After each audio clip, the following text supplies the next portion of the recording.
As per instruction of our SP Traffic, a special drive was conducted from 31st May till 2nd June against a drunken driving.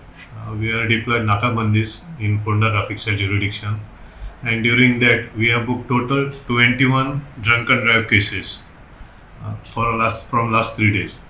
And out of 21, one of the violator, drunken driver, was produced before JMFC Ponda, wherein he was fined for rupees 2000 and 2 days imprisonment.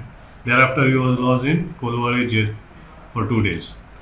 And from Jan till May, and we have booked total 119 cases in 2024 against drunken driving. As compared to 2023, it was 54 cases. We are also starting a drive against the modified bikes, against modified silencer and horn. We are keeping a watch on that. So we are instructed all my traffic officers, as soon as they notice this violation, to impound the vehicle.